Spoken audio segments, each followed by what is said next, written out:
تبدو أعمال كاظم خليل كأنها تجيء من أغوار بعيدة ومعتمة، من أماكن يهملها التاريخ، بينها الطبقات السفلى من الذاكرة.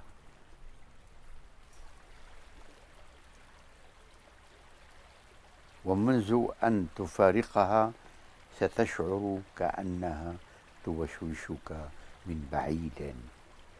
تبلبل إن شئت أن تحسن الالتقاء بنفسك وبأبعادها. لا تسأل اللوحة من أين أتيت، اسألها إلى أين تمضين.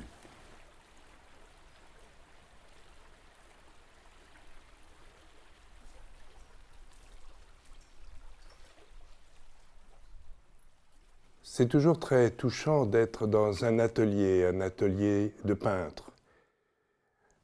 Kazem, qui me fait la joie et l'honneur de nous retrouver aujourd'hui dans cet atelier que je connais depuis son arrivée en France et où je suis avec intérêt son travail, un travail quotidien comme les peintres et les autres créateurs des autres disciplines sont obligés de se nourrir. Un travail régulier, quotidien. Et c'est vrai que c'est quelque chose de, je viens de dire le mot touchant. Le personnage est touchant et nous nous sommes connus il y a bien des années. Il m'est agréable de me souvenir que nous nous sommes croisés en Syrie. Il était tout jeune alors et il m'a remis des dessins, 3-4 dessins et un ou deux petites toiles de petit format. Et je les ai prises avec moi en lui promettant, s'il venait en Europe, de les lui rendre.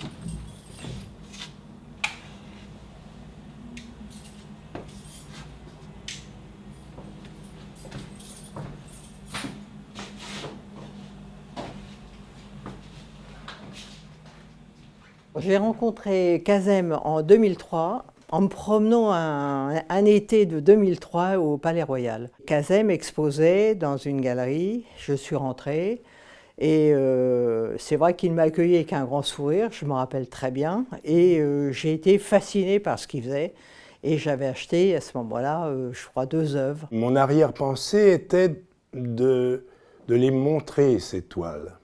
Quelques mois après, j'ai retrouvé Francis Bacon et je lui ai montré.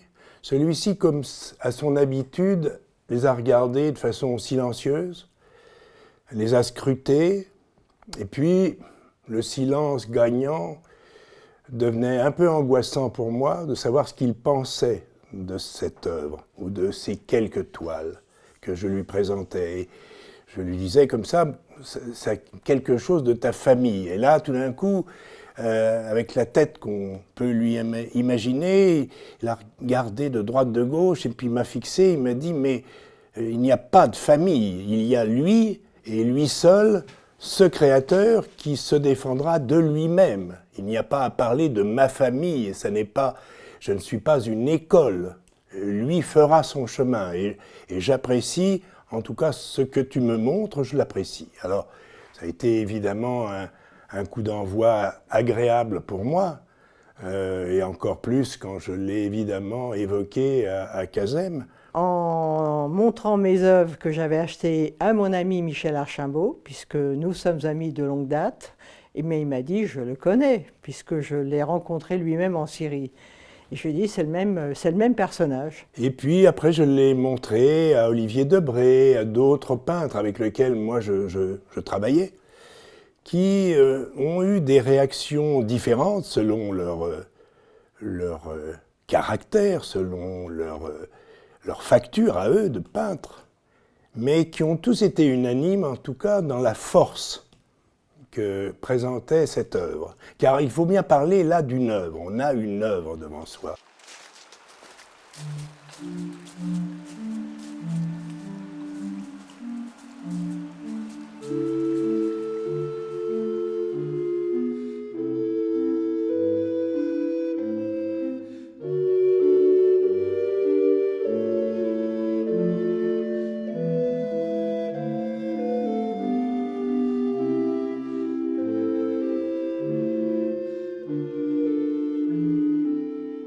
Vous voulez savoir comment j'ai rencontré le peintre Kazem? Je crois que c'était en 2002-2003, par là, à Paris même. On a fait connaissance par l'intermédiaire d'un ami commun à nous, à tous les deux. À l'époque, il y avait une exposition de lui au Grand Palais à Paris. C'est un endroit très chic, très connu. Et il m'a invité, je suis allé voir son œuvre, tous ses tableaux. À l'époque, il faisait une peinture pratiquement consacrée aux femmes, ce qui m'a attiré mon attention. J'ai rencontré Kazem Khalil il y a une dizaine d'années et il lui a fallu un certain temps avant de me faire découvrir son travail d'artiste. Et le premier de ces manières, puisqu'il en a plusieurs que j'ai découvertes et qui m'a frappé d'entrée, c'est le travail particulier qu'il faisait avec une technique qui est assez rare, qui est à savoir de dessiner avec du marc de café.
Il utilisait une technique, moi je ne connais pas, mais c'est lui qui m'a expliqué après, c'était du café avec du miel pour faire la peinture, c'était quelque chose de nouveau.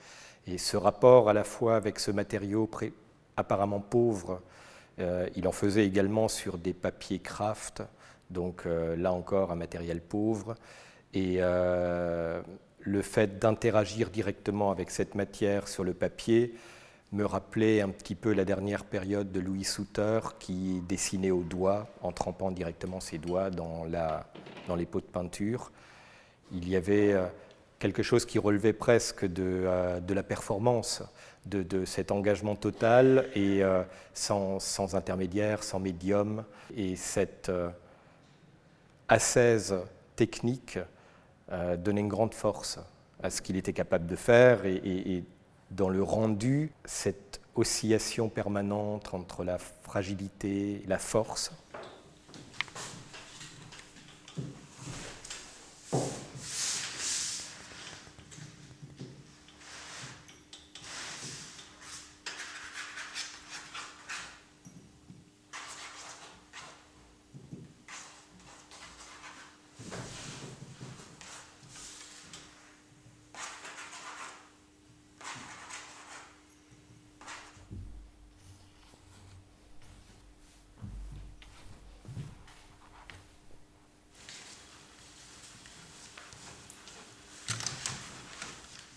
J'étais fasciné par ces femmes, les femmes qu'on voit dans ces tableaux.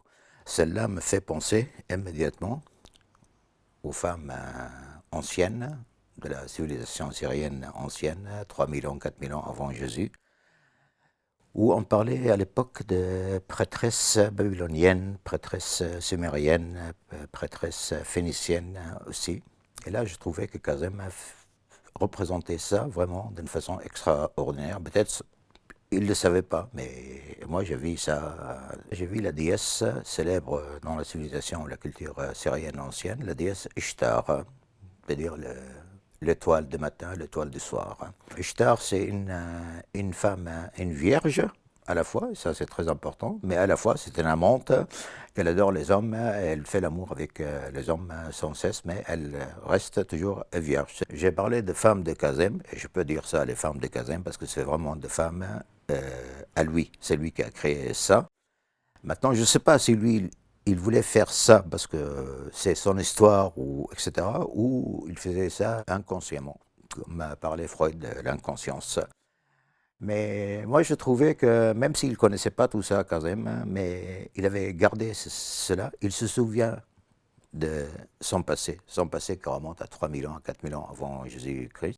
Et comme moi, je suis fasciné par cette idée de psychologie de l'école Gestalt, une école allemande de début du XXe siècle, où on dit que l'homme n'apprend pas, l'homme se souvient. Et moi, j'ai été fasciné par cette pensée que l'homme n'apprend pas, mais en réalité, l'homme se souvient. C'est-à-dire tout ce qu'on connaît, on a déjà connu il y a longtemps, et il faut une situation difficile, ou etc., on est coincé, et en ce cas, les mémoires se mettent à travailler, et on se souvient de tout ce qu'on a appris, etc.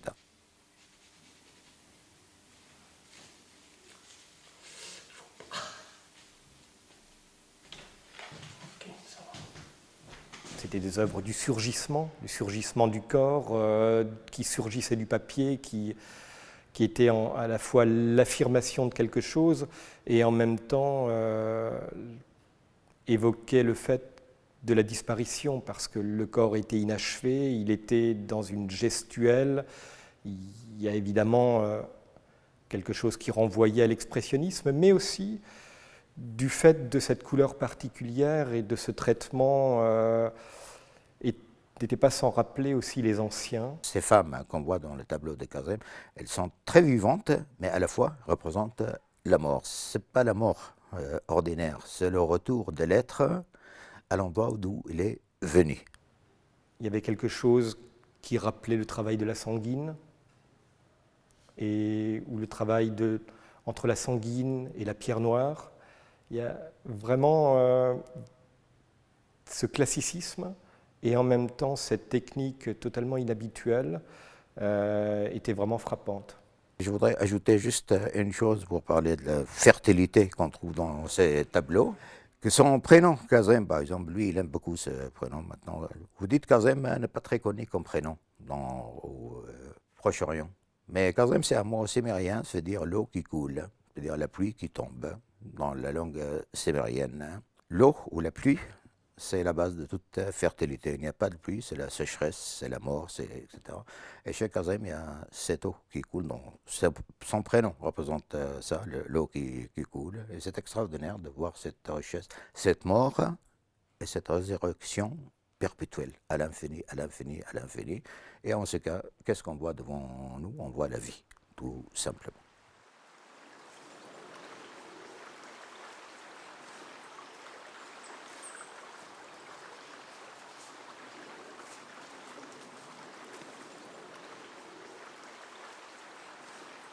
C'est son allié, la nature. Il s'est allié à la nature comme seul allié politique possible, pour combattre la violence, la barbarie. Il a dû négocier, il est rentré en contact avec la puissance, la grande puissance.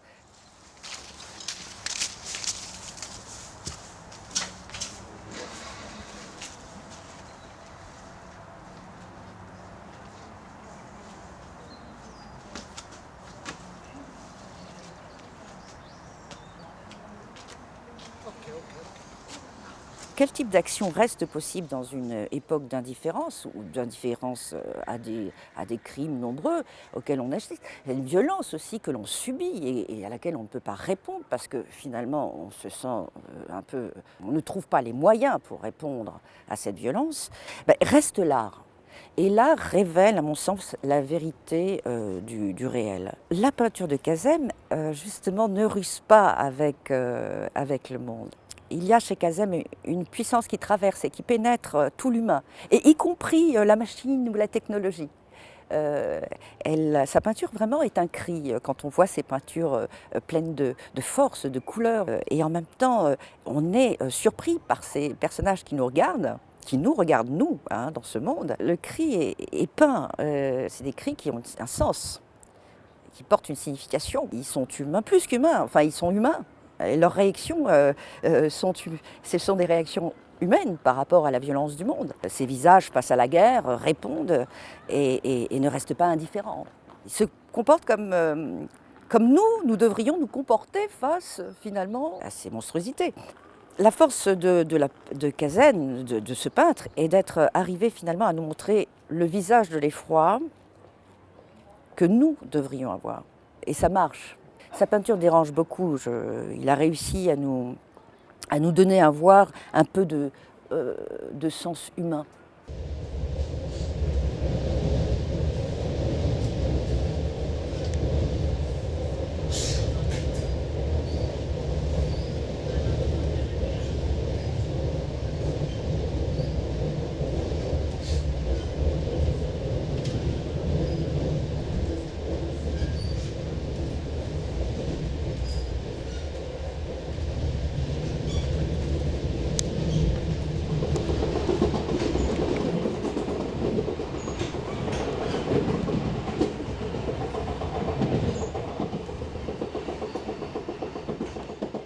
Cet homme discret, affable, attentif à l'autre, est dans une violence paisible, mais une violence que l'on peut évidemment, il ne faut pas être grand clerc pour voir la violence de ce qu'il met sur la table, la violence des matières, la violence des sujets. Et c'est vrai que de ce fait, c'est très impressionnant à mon sens. Et je trouvais qu'il est très dur, Cazem aussi, lorsqu'il fait de la peinture. Hein. C'est vrai, il fait des choses d'une beauté exceptionnelle, mais à la fois, il ne connaît pas la pitié. Il est très très sévère avec son tableau, avec le matériel qu'il utilise, avec ses personnages.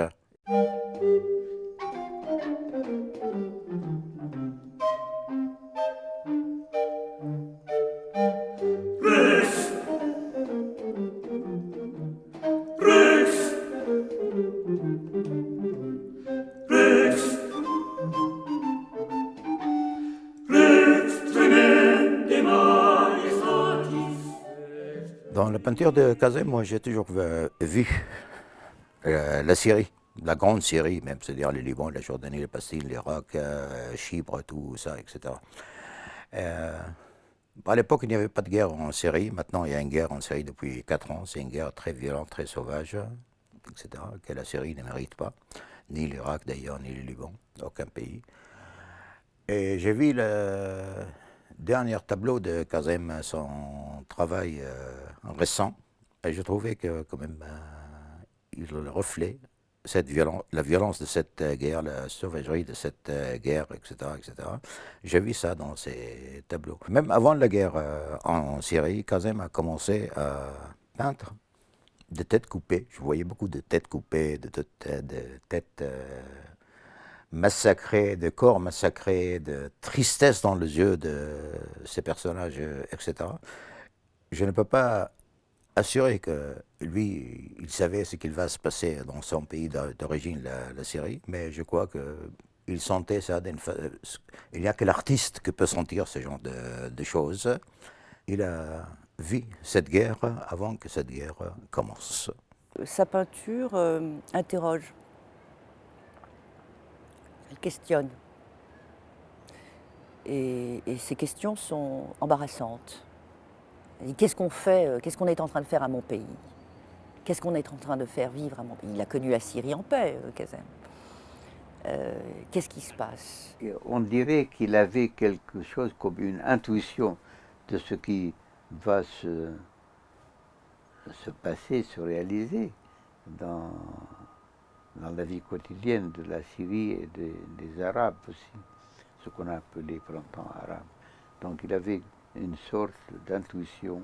J'aime bien son travail un peu tortueux, que je comprends de son vécu en Syrie, de la douleur qu'il ressent pour son pays. Ce tableau, par exemple, me touche profondément. Pourquoi? Je ne saurais le dire. Est-ce l'image en effet, d'un égorgé? Est-ce l'image d'un mort? Est-ce l'image d'une décomposition? Est-ce l'image d'un tableau inachevé? Est-ce qu'il est inachevé pour finalement avoir une finalité de cette présentation-là, ou est-ce qu'il va être retravaillé? 1000 questions qu'on va devoir se poser sur ce travail qui est très... Quand je dis qu'il n'est pas confortable, je peux aussi dire que moi, il m'émeut beaucoup. Pour moi, cette œuvre, par exemple, est une radiographie d'éventuelles souffrances que cet artiste a pu avoir. Kazem aussi raconte des histoires dans sa peinture, parce qu'il est victime, il est victime. Des gens de sa famille meurent en Syrie, sont morts. Et il a peint le visage de sa sœur. J'ai été troublée quand j'ai appris qui était cette femme. Enfin, cette femme toujours avec ce regard expressif d'effroi. Je crois que j'ai pleuré un peu. C'est très fort. Très fort.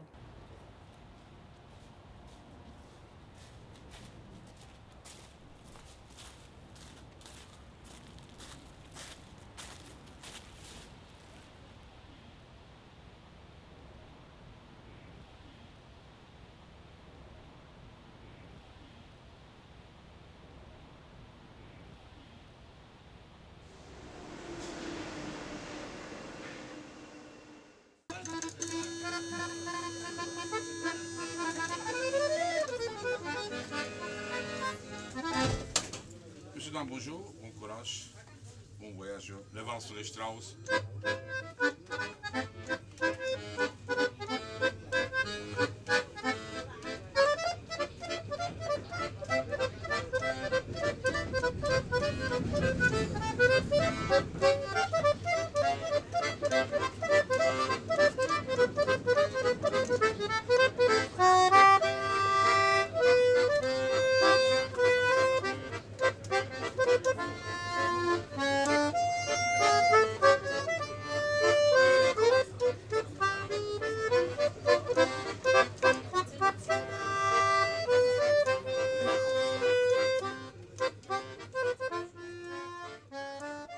Parlons d'un artiste syrien ou libanais ou n'importe quelle région qui vient en France. Certes, c'est très difficile de se faire connaître, de trouver une galerie où exposer, des gens qui achètent son œuvre, etc., etc., etc. C'est très difficile, mais c'est moins difficile que se trouver dans son propre pays où les gens ne connaissent pas le beaux-arts comme ici en Europe. Moi, j'ai remarqué quelque chose, par exemple, lorsque je vais dans le pays du Proche-Orient ou d'autres pays aussi, dans ce qu'on appelle le monde arabe, etc. Je vais dans le musée, par exemple, je visite un musée. Je suis le seul visiteur dans le musée, il n'y a personne. Hein. Tandis ici, pour aller visiter un musée, il faut faire 2 heures de queue pour pouvoir entrer. Et Kazem n'a jamais été soutenu ni par son propre pays, c'est-à-dire la Syrie, ni par un autre pays du monde arabe ou du monde islamique, etc. D'ailleurs, je pense que dans le monde islamique, on n'aime pas ces tableaux, c'est contraire. Certaines pensées islamiques. Il n'est pas exposé à Beaubourg, il n'est pas exposé dans des grandes galeries parisiennes. C'est un peintre exclu. Kazem, c'est-à-dire il a beaucoup de difficultés dans la vie quotidienne, mais enfin, en dernière analyse, c'est lui qui a choisi cette solitude. Donc c'est un choix avec beaucoup de difficultés, beaucoup de problèmes, mais ces difficultés ne font que renforcer ce choix de solitude. Et ce qui fait l'expérience de Kazem. Donc ça a créé ce qu'on appelle une expérience. Et un homme sans expérience, sans souffrance, sans des problèmes, ça devient une poupée.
Le rôle de l'artiste dans la société arabe et dans n'importe quelle société, c'est de créer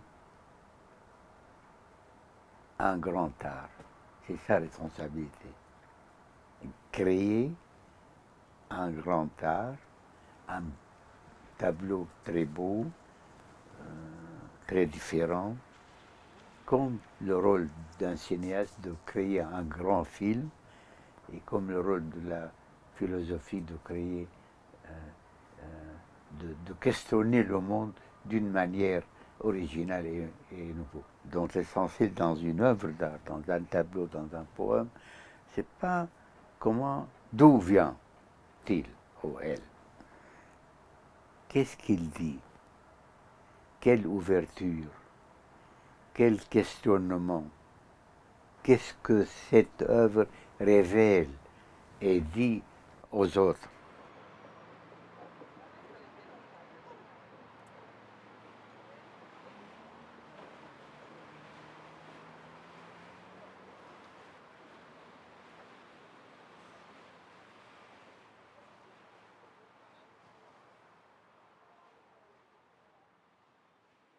La poésie, c'est pas seulement d'écrire un poème. La poésie, c'est une forme de voir le monde.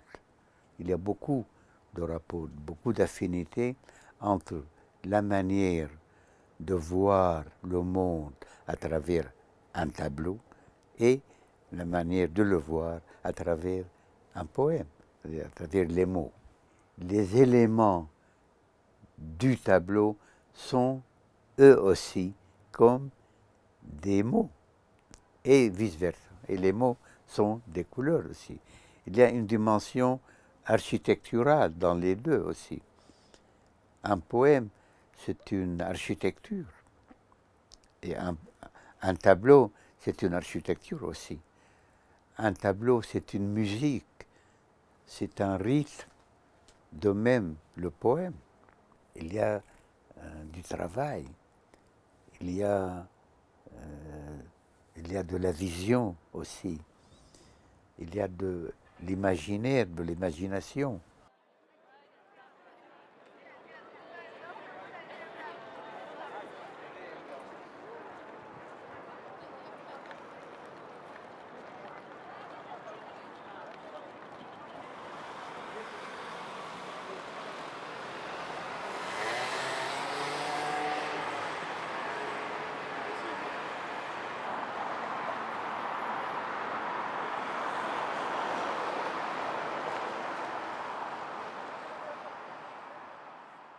Chaque tableau, en le regardant, le tableau te regarde.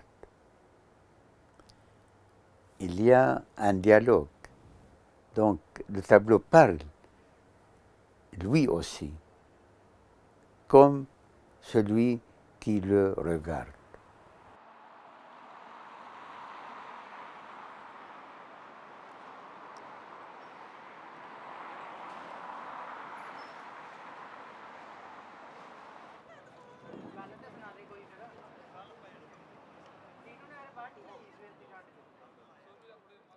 Il faut coucher avec les mots. Il faut coucher avec les couleurs pour créer un tableau original et authentique. C'est très beau de coucher avec les couleurs, de faire l'amour avec les couleurs. Et les mots aussi. Donc, l'art, c'est un voyage érotique dans le monde.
Lorsqu'on connaît beaucoup de couleurs, il y en a 7 dans la nature. Mais il faut chercher à mélanger toutes ces couleurs pour trouver le 8e. Je crois que la peinture, c'est ça, c'est aller pour découvrir le 8e couleur. Et de ces mélanges va naître une couleur qu'on ne connaît pas, mais qui représente toutes les couleurs. Mais c'est très compliqué, très difficile. Il faut être peintre pour pas comprendre cela, mais pour travailler tout cela.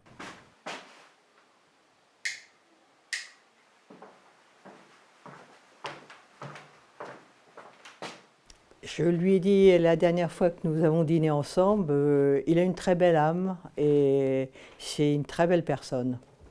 Il est sensible, il est très franc, nature.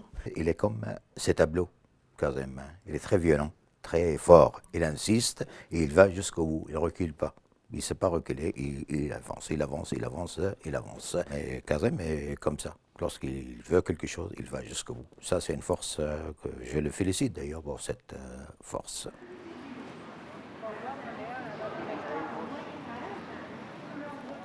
Kazem ressemble à ses dessins, je trouve. On évoquait tout à l'heure ce mélange de force et de fragilité. Et il y a une douceur et une fragilité apparente qui cache en fait une véritable force. Peut-être que lui-même ignore cette force. Je sens intuitivement chez lui quelque chose qui opère, qui n'est pas dans un processus, qui n'est pas dans une posture, qui n'est pas dans une manière de faire l'artiste. Il ne fait pas l'artiste. Il est. Il est artiste.